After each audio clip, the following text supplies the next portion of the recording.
Halo teman-teman KR dimanapun berada, jumpa lagi kali ini bersama saya Harminanto, reporter Kedaulatan Rakyat. Hari ini kita akan ngobrol bareng dengan Pak Eko Suwanto, Mas Eko Suwanto dari Ketua Komisi A DPRD DIY yang juga politisi PDI Perjuangan. Kali ini kita akan banyak bicara tentang anak muda. Bagaimana kita akan menghadapi hal-hal yang menarik ke depan bersama anak-anak muda, terutama di Jogja yang potensi anak-anak mudanya luar biasa. Sebelumnya saya ingin menyapa dulu Pak Eko Suwanto. Selamat pagi, Mas. Selamat Eko pagi, Suwanto. Mas Mimin. Assalamualaikum warahmatullahi wabarakatuh. Mas Eko, hari ini kita akan ngobrol banyak tentang anak muda di Jogja. Bagaimana kemudian mereka sekarang ini mendominasi arah ke depan bangsa kita. Nah ini di Jogja ini kan banyak tantangan, banyak peluang yang bisa diambil anak-anak muda. Saya pengen tahu bagaimana kemudian kita semua ingin tahu bagaimana potret besar itu dari sudut pandang Mas Eko Suwanto. Oke, terima kasih. Jadi kita punya sejarah yang bagus gitu ya, di mana peran anak muda di dalam pembangunan di proses kebangsaan kita ini juga luar biasa. Bung Karno, Bung Hatta, kemudian Ahmad Subarjo dan lain-lain, termasuk kemarin bareng juga Mas Mimin ke Jakarta kemarin ya. Kita lihat Museum Naskah Proklamasi, kemudian ke Tugu Proklamasi di mana Bung Karno memproklamirkan kemerdekaan bareng sama Bung Hatta. Ada banyak tokoh muda yang menemani Bung Karno, Bung Hatta dan Ahmad Subarjo. Di antaranya adalah dua orang wartawan yang masih muda, dan namanya Sayuti Melik dan juga PM Diah. Nah, ini potret betapa anak-anak muda pada masa itu punya bekal ideologi yang sangat kuat. Pada saat yang sama keterampilannya juga hebat. Artinya proklamasi kemerdekaan ini kan lahir dari perjuangan yang panjang dan kemudian diproklamirkan oleh anak-anak muda ya, yang secara luar biasa mengambil peran sejarah. Betapa keterampilan yang dimiliki oleh Sayuti Melik maupun PM Diah sebagai wartawan ya, yang kemudian membantu Bung Karno, Bung Hatta dan Ahmad Subarjo ini ngetik naskah proklamasi sebelum ditandatangani oleh Bung Karno dan Bung Hatta di atas piano yang ada di Museum Naskah Proklamasi itu. Nah, dalam perjalanannya anak muda juga punya peran yang besar ya, dalam pembangunan di Indonesia.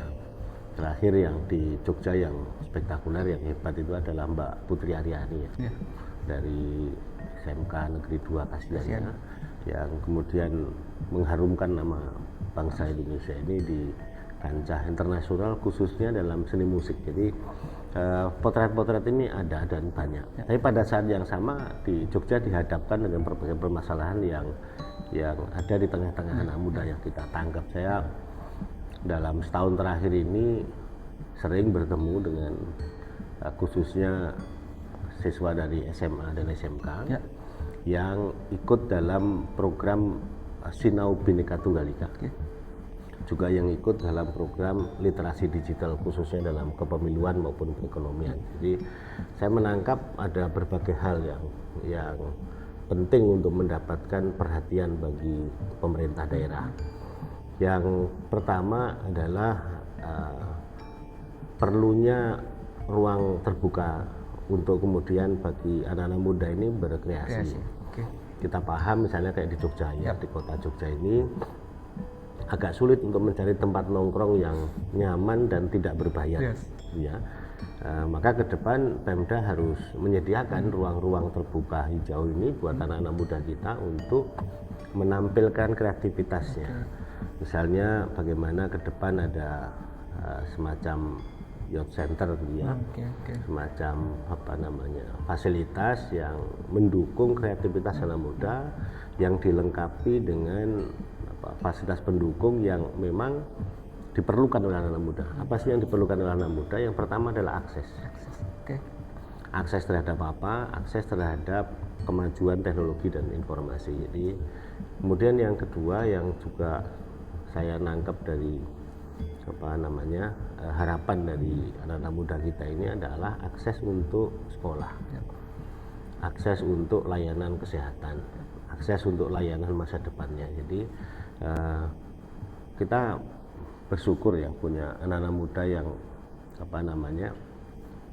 begitu hebat kayak Putri Arya ini, kemudian atlet-atlet dari Jogja juga banyak, gitu ya. Dan juga kita melihat ada teman-teman kita yang kuliah pun juga ikut berbagai olimpiade internasional, ikut berbagai lomba internasional kan juga sangat bagus. Tapi pada saat yang sama kan ada problem yang dihadapi oleh kita di Jogja. Di antaranya adalah kejahatan jalanan anak-anak muda. Jadi klitih ini menjadi salah satu permasalahan yang sangat serius gitu ya. Jadi dari tahun ke tahun Komisi A ini ikut menangani ini bersama dengan Pemda tentu saja dan juga masyarakat dan juga aparat penegak hukum pihak ya. Ini kan trennya selalu terjadi setiap tahun.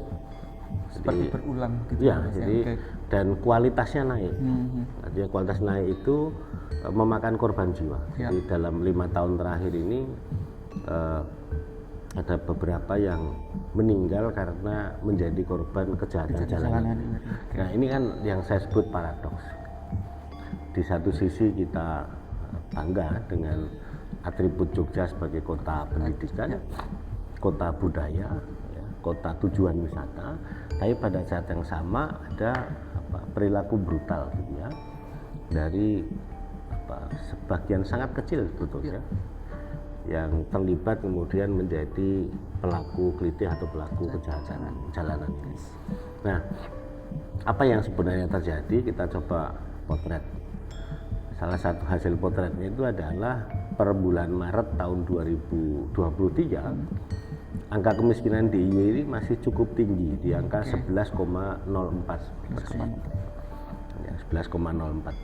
Maka situasi ini harus segera ditangani.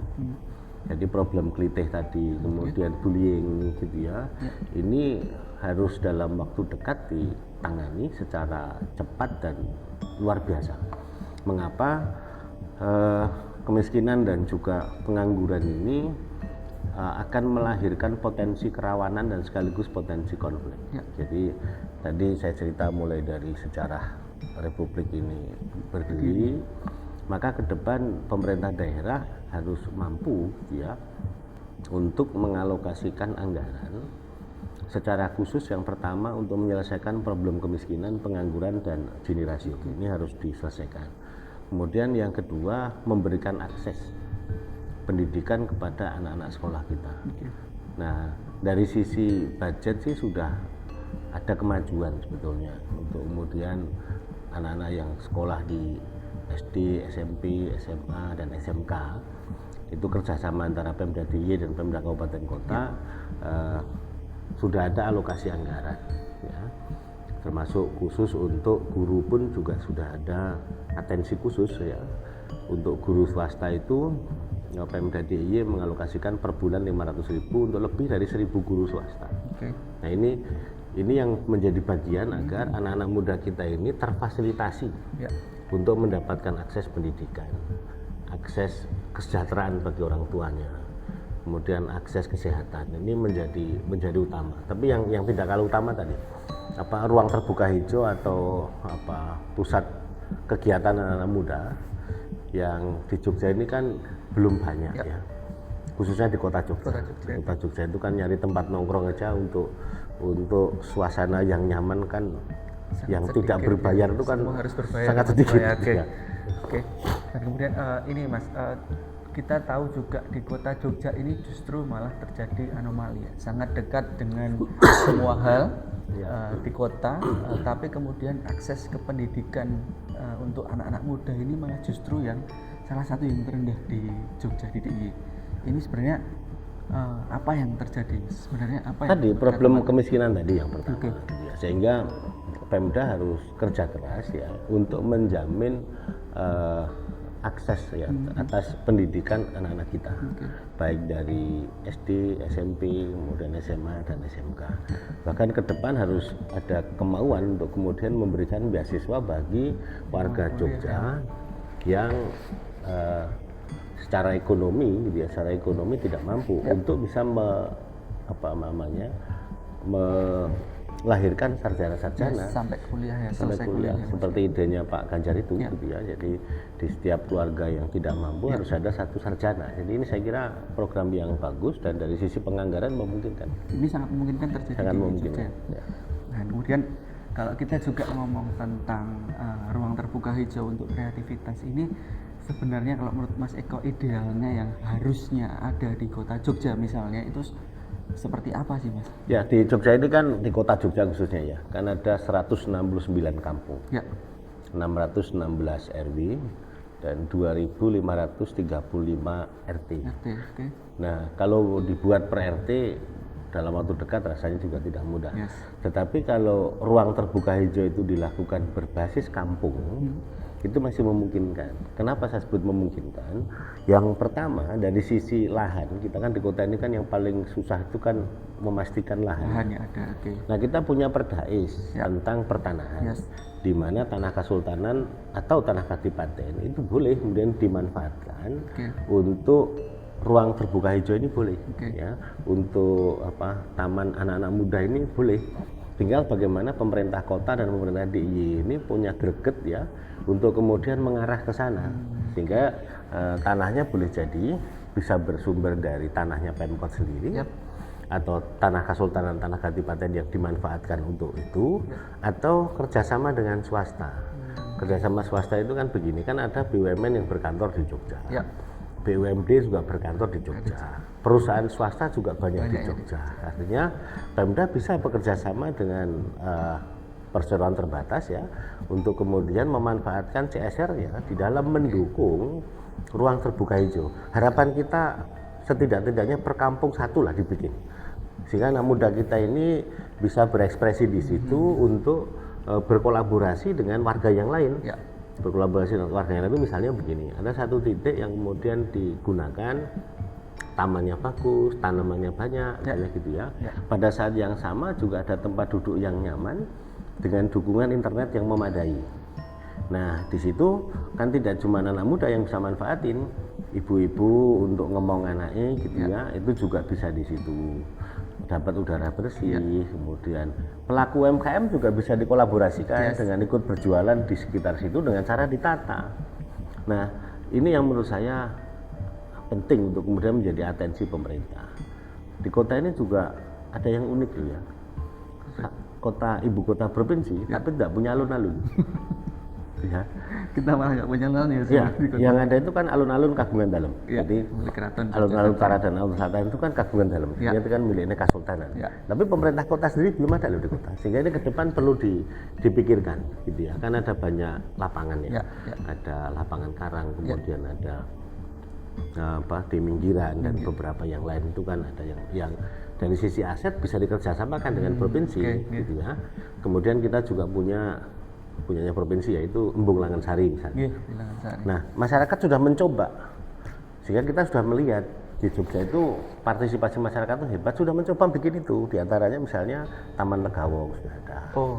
Kemudian Riverside yang di Karangwaru sudah ada. Gitu ya. Nah ini tinggal bagaimana kemudian Pemda mendorong agar ruang terbuka hijau ini bisa menjadi fasilitas bagi anak-anak muda untuk berekspresi. Sehingga ketika anak-anak muda sekarang ini kan generasi baru ya, yang berkarya dengan caranya sendiri, misalnya YouTube, ya mereka jadi YouTubers. Bukan semata-mata nyuting loh, YouTubers itu butuh ide kreatif, butuh kemampuan akademik yang baik, gitu ya, untuk menentukan konten apa yang menarik dan mereka bisnis lewat situ. Kemudian marketing online, digital marketing juga terus berkembang, startup juga terus berkembang. Nah, Komisi A bersama dengan Dinas Kominfo per tahun 2020 alhamdulillah sebetulnya sudah menyelesaikan jaringan fiber optik ini terus dikembangkan dan per tahun 2020 itu seluruh desa se-DIY itu sudah terjangkau internet. Oke. Jadi dari sisi pembangunan sudah jalan sebetulnya, tetapi belum mengarah secara khusus bagi anak-anak muda. Ini yang harapan kita kemudian anak muda mendapatkan fasilitas yang memadai untuk ke sana. Termasuk di ruang terbuka hijau itu kan saudara-saudara kita ini kan yang jualan kopi keliling itu kan banyak, yang pakai sepeda motor, pakai Vespa. Menarik Meskipun belum lagi, kayak Jakarta. Kalau Jakarta kan ada Starling ya, Starbucks keliling gitu ya. Tapi kalau di Jogja kan banyak. Artisannya banyak loh. Tempat nongkrong itu ya, yang di situ teman-teman dengan portable, dengan mobile gitu ya. Kemarin pada saat PDI Perjuangan meresmikan posko di Warung Boto, saya juga kaget karena ternyata yang bikin kopi itu di atas Vespa. Menarik banget. Di atas Vespa, dan mereka ngolah kopinya ya diperlihatkan sampai kemudian jadi minuman kopi beneran. Jadi ini menurut saya perlu difasilitasi.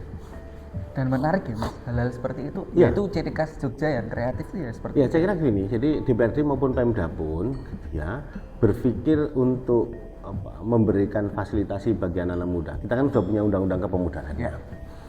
Itu dengan cara anak muda. Jadi bukan dengan cara saya. Gitu ya, tapi dengan menggunakan logika dan juga nalar anak-anak muda itu sendiri. Cara penyampaiannya juga begitu juga. Jadi hari ini misalnya kalau tadi disebut ada ruang terbuka hijau, itu kan di dalam perkembangannya bisa kemudian disempurnakan menjadi co-working space. Ya. Jadi bisa co-working space, orang sambil bisa bekerja, tapi sekaligus sambil belajar di situ. Jadi inilah salah satu mimpi yang akan kita wujudkan kira-kira. Itu oke. Siap. Menarik sekali teman-teman Kedaulatan Rakyat. Mas Eko begitu memang punya banyak ide yang kemudian menarik banget dengan kreativitas teman-teman muda, anak-anak muda di Jogja bisa mungkin segera direalisasikan. Tinggal keberpihakan berarti ya Mas ya, dari pemerintah, dari kemudian stakeholder terkait untuk mewujudkan itu ya. Ya, goodwill kuncinya. Jadi kehendak baik dan sekaligus political will. Jadi bagaimana kemudian pemerintah daerah ya sesuai dengan amanat Undang-Undang Kepemudaan dan Sultan sudah pernah ngendiko soal itu waktu menerima kunjungan spesifik dari Jakarta itu juga bagaimana memberikan fasilitasi untuk anak-anak muda. Nah, apa yang harus dilakukan ada 3 menurut saya. Yang pertama adalah nation character building. Kita sudah punya Perda nomor 1 tahun 2022 tentang pendidikan Pancasila dan wawasan kebangsaan. Maka anak-anak muda kita ajak betul untuk belajar soal Pancasila, belajar soal sejarah, sehingga memiliki komitmen yang kuat atas 5 hal. Pancasila, Undang-Undang Dasar Negara Republik Indonesia tahun 1945, NKRI, Bhinneka Tunggal Ika, dan keistimewaan DIY. Itu dari sisi karakter dan wataknya. Nah, yang kedua dari sisi keterampilan. Dari sisi keterampilan tentu saja kan ini harus kerjasama, tidak bisa Pemda sendiri ya. Ini harus kerjasama dengan swasta, kerjasama dengan berbagai lembaga yang lain gitu ya, untuk kemudian melahirkan fasilitas-fasilitas pendukung untuk mendorong keterampilan anak muda ini semakin kuat. Keterampilan seperti apa misalnya? Kalau kita ngelihat misalnya teman-teman perajin ya, baik itu topeng kayu, kemudian batik. Ini kan mereka melatih itu kan sejak dini. Ya, saya tidak ingin masuk ke polemik soal apakah ini sudah masuk kategori pekerja atau tidak. Ya, tetapi anak-anak muda ini sedari dini sudah dilatih. Kan tidak bisa latihan membatik nunggu umur 18 tahun itu kan harus dipupuk. Tidak bisa kan memang mungkin sehari-hari baru nemenin orang tuanya. Melihat kemudian berproses. Sama dengan saya kan pernah ke tempat-tempat pembuatan batik kemudian juga ke mana di Gunung Kidul itu ada di Bobong gitu ya. Itu pusat kerajinan topeng kayu. Kemudian di Bukir Sari wayang. Nah, mereka dilatih itu sejak dini. Sehingga saya tidak akan masuk ke polemik ini pekerjaan atau bukan, ini memang bagian dari melatih itu gitu ya. Nah, sehingga ini butuh ruang, butuh tempat, butuh workshop gitu ya, butuh co-working space agar kreativitas ini jalan.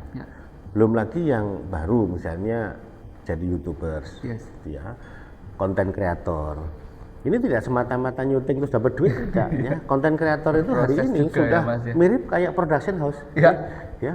Jadi hari ini teman-teman muda itu dia punya asisten juga loh. Jadi ketika dia ngonten sesuatu itu ada temennya yang gambar, ada temennya proses produksinya jalan, Berkonsep, ya, proses ada editing, ada bagaimana kemudian terkenal di publik dan kemudian termasuk digital marketing. Jadi saya kira kita punya misalnya di Pemda itu ada Disnaker Trans, ya. Di sana ada apa namanya berbagai fasilitas pelatihan yang ada, gitu ya. Kemudian di Kominfo juga ada fasilitas literasi, ya. Kemudian di Dinas Koperasi UMKM juga ada fasilitas untuk koperasi dan UMKM, ya. Saya kira tinggal duduk bersama kemudian merumuskan ya, bagaimana sinergi untuk arah pembangunan kita ini memang untuk menyediakan fasilitas pendukung bagi anak muda. Oke, ini teman-teman kebetulan Mas Eko ini juga sekarang ditugasi kembali ya Mas oleh PDI Perjuangan jadi caleg di 2024 ya Mas di DPR DDI lagi Mas. Ini mumpung kita ketemu nih, kita mau tanya ada apa nih program untuk teman-teman khususnya anak-anak muda ya Mas di Jogja nih yang Mas Eko gagas nih apa nih? Ya tadi di 2019 kan saya declare waktu itu ditugasi oleh partai untuk melahirkan Perda tentang pendidikan Pancasila dan Undang-Undang Bangsa. Terwujud. Alhamdulillah 2022 terwujud. Nah kemudian hari ini saya ditugaskan sebagai Ketua Pansus Rancangan Perda tentang Pemajuan Pembangunan dan Pemberdayaan Masyarakat Kalurahan dan Kelurahan. Ya, ada beberapa produk yang substansi hari ini. Nanti jam 10 saya rapat Babin Perda untuk mempresentasikan ini agar besok segera bisa dirapat paripurnakan. Yang pertama adalah komitmen untuk membangun desa dan kalurahan. Ya, desa atau kalurahan dan kelurahan. Kemudian yang kedua, Pemda DIY akan melahirkan dinas tentang pemajuan pembangunan dan pemberdayaan masyarakat kalurahan dan kelurahan. Nah yang ketiga, Perda ini mengamanatkan agar pemerintah daerah wajib memberikan alokasi anggaran kepada setiap kalurahan dan setiap kelurahan. Ya. Nah di dalamnya ini kan ada pembangunan kepemudaan. Ya, di dalamnya ada pembangunan kepemudaan sehingga ke depan pembangunan komitmen untuk menemani mendampingi teman-teman kita yang masih muda itu unitnya adalah basisnya adalah kelurahan dan kelurahan. Ya, itulah mengapa kami tadi mendorong agar lahirnya coworking space, lahirnya ruang terbuka hijau itu kalau di kota basisnya kampung, ya, yang di kabupaten basisnya pedukuhan. Ya, sehingga teman-teman muda kita ini bisa berkreasi, bisa berpendidikan dari wilayah, bisa bermandiri di wilayah, gitu ya. Basisnya adalah kampung untuk di kota, pedukuhan untuk di kabupaten kota. Nah, Pemda DIY bergotong royong untuk memberikan pembinaan dan sekaligus fasilitasi bersama Pemda Kabupaten Kota dan juga pemerintah pusat. Jadi salah satu komitmen untuk kemudian 5 tahun ke depan kita kerjakan adalah bagaimana dukungan terhadap kemajuan dan pemajuan bagi peran anak-anak muda kita dalam membangun Jogja, membangun Indonesia, sekaligus melahirkan anak-anak muda yang berdikari. Menarik, berarti anak muda sekarang kan seperti seolah saat ini memang antara kelurahan, desa itu masih ada jarak ya Mas, seolah-olah ada jarak dengan anak muda ya. Anak muda susah untuk masuk ke situ ya. Nah dengan adanya itu nanti anak muda akan bisa semakin mudah atau seperti apa Mas? Coba ada ilustrasi begini. Saya tuh beberapa kali ketemu dengan anak muda yang nongkrongnya malam. Ya. Dan mereka nongkrong di tempat-tempat kopi, gitu ya. Dan setelah saya mendengarkan apa yang dikerjakan, ternyata aktivitas ekspor impor. Ya. Yang kedua aktivitas produksi. Jadi mereka memproduksi konten di siang hari, malamnya kemudian editing, gitu ya. Baru besoknya kemudian dilepas bahasanya begitu ya. Jadi apakah itu digital marketing, dia jualan online dan lain. Tapi aktivitas ekspor impor itu menarik karena kita paham kalau malam di Jogja artinya Amerika dan Eropa itu siang hari, gitu ya, sehingga mereka memilih untuk nongkrong di malam hari untuk bertransaksi dengan berbagai komponen bisnis dari berbagai negara. Gitu ya. Nah ini kan penting untuk kemudian ada fasilitas pendukung, ya. Kemudian juga kesenian juga sama. Hari ini tuh kan dulu kan kalau manggung itu kan senantiasa fisik, datang ke satu tempat ditonton banyak orang. Sekarang kan tidak. manggung kan juga bisa di Digital di ya, Mas. sosmed gitu ya. Banyak yang kemudian tanggapannya melalui YouTube, Ya, tanggapannya melalui Instagram Ya. dan lain-lain. Saya kira ini yang menjadi utama bagi Pemda untuk memberikan fasilitas. Untuk apa? Tadi saya sampaikan, pendidikan karakter, pendidikan ideologinya, kemudian keterampilannya. Yang ketiga akses. Jadi saya kira anak muda punya cita-cita yang luar biasa. Nah, kita dari unsur pemerintahan daerah ya, termasuk PDI Perjuangan ya, berkomitmen untuk kemudian bagaimana anak-anak muda kita ini berbudi pekerti luhur, berpancasila, berketerampilan, tapi sekaligus memiliki kebebasan berekspresi. Oke. Itu komitmennya ya, Mas. Ya. Oke. Terima kasih teman-teman Kedaulatan Rakyat, perbincangan yang menarik banget bareng Mas Eko. Mudah-mudahan kita tunggu bareng-bareng gebrakan-gebrakan yang dilakukan Mas Eko bersama stakeholder di DIY dalam waktu dekat ini. Sekarang waktunya closing statement Mas Eko. Nah, ini apa yang ingin Mas Eko sampaikan secara general? Ya, ke depan di dalam pembangunan di Jogja maupun di Indonesia, anak muda punya peran yang sangat besar. Ya. Anak muda sekaligus pemimpin-pemimpin hari ini dan sekaligus pemimpin masa depan. Ya. Maka pemerintah daerah punya tanggung jawab, punya kewajiban untuk memberikan fasilitasi, memberikan pembinaan, sekaligus memberikan dukungan. Salah satunya tadi adalah membangun ruang terbuka hijau, Ya. membangun coworking space berbasis kampung di kota Jogja. Ini menjadi salah satu hal yang mutlak harus dikerjakan agar anak-anak muda kita ini bahagia di dalam proses berdikari dan proses membantu mewujudkan kesejahteraan dan kemakmuran bagi masyarakat. Oke, terima kasih teman-teman Kedaulatan Rakyat. Gitu bincang-bincang kita bareng Mas Eko Suwanto hari ini. Terima kasih banyak. Semoga kita bisa bertemu lagi di lain waktu. Terima kasih.